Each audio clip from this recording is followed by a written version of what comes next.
Hello दोस्तों, आज हम जिस मूवी को एक्सप्लेन करने वाले हैं उस मूवी का नाम है गंगूबाई काठियावाड़। कहानी की शुरुआत में हमें दिखाया जाता है कि एक 15 साल की लड़की को जबरदस्ती तैयार करके वेश्या बनाया जा रहा होता है। जब वह उसका विरोध करती है तो वेश्यालय की मैडम रश्मिबाई उसे मारती है और उसको जंजीर से बांध देती है। उन्हीं में से एक औरत रश्मिबाई से बोलती है कि उसको गंगूबाई से मिलवाना चाहिए। तो जब गंगूबाई आती है तो उससे मिलती है और पानी देकर उसको अपनी कहानी सुनाने लगती है। गंगूबाई बताती है कि काठियावाड़ में एक संपन्न परिवार में जन्मी गंगा जगजीवन दास काठियावाड़ी एक बैरिस्टर की बेटी बॉलीवुड अभिनेत्री बनने की ख्वाहिश रखती थी। वह 16 साल की उम्र में वह अपने प्रेमी रमणीक लाल के साथ मुंबई चली गई, क्योंकि उसने अपनी चाची शीला के संरक्षण में गंगा को एक फिल्मी करियर देने का वादा किया था। उसका पूरा जीवन उल्टा हो गया जब रमणीक ने उसे कमाठीपुरा में शीला मासी के स्वामित्व वाले एक वेश्यालय को 1000 रुपए में बेच दिया, जहाँ उसे जबरदस्ती वेश्या बनना पड़ा। वह बाद में अपना नाम बदलकर गंगू रख लेती है। वहीं उसकी दोस्ती कमली नाम की एक महिला से हो जाती है। सुंदर होने के कारण वो शीला पर अपनी मनमानी करने लगती है।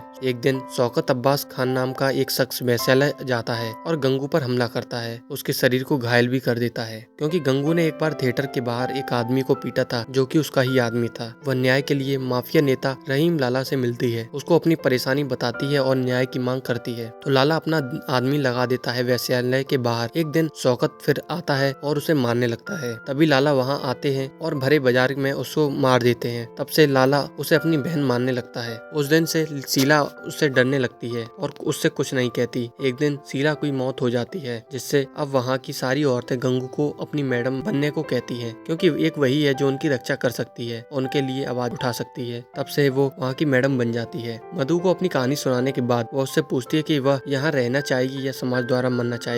तो वो कहती है कि वह मरना पसंद करेगी, जिससे वह रश्मिबाई को 10,000 रुपए में उसे देने को कहती है और उसे उसके घर भिजवा देती है। फिर एक दिन उसे एक टेलर अफसान रज्जाक से प्यार हो जाता है और वह भी उससे प्यार करने लगता है, लेकिन वह खुद वेश्या होने के कारण साथ की एक वेश्या की बेटी रोशनी की शादी शांत के साथ करवा देती है, जिससे रोशनी भी कहीं वेश्या न बन जाए। उधर दूसरी तरफ कमाटीपुरा में प्रेसिडेंशियल इलेक्शन होने वाले होते हैं, जिसमें गंगूबाई रजिया बाई के खिलाफ खड़ी होती है। रजिया के पास दौलत होती है, लेकिन गंगूबाई एक खेल खेलती है। वह सबको फिल्म दिखाती है, जिससे वह जीत जाती है। फिर एक दिन गंगू की एक साथी अपने घर जाने को कहती है, जिससे उसको भी अपने घर की याद आती है और अपने घर फोन लगाती है, जहाँ उसे पता चलता है कि उसके पिता की मौत हो चुकी है और उसकी माँ गंगू से गुस्सा होती है और फोन को काट देती है। अगले दिन लाला उसे बुलाते हैं, जहाँ उसे पता चलता है कि वेश्यालय के पास वाले स्कूल के लोगों ने कोर्ट में वेश्यालय तोड़ने की याचिका दायर कर दी है। तो लाला उसे मजबूत रहने की सलाह दे देता है। फिर जब गंगू कुछ लड़कियों को स्कूल में एडमिशन कराने ले जाती है तो प्रिंसिपल मना कर देता है, लेकिन वो उसे 5 साल की फीस जमा कर देती है।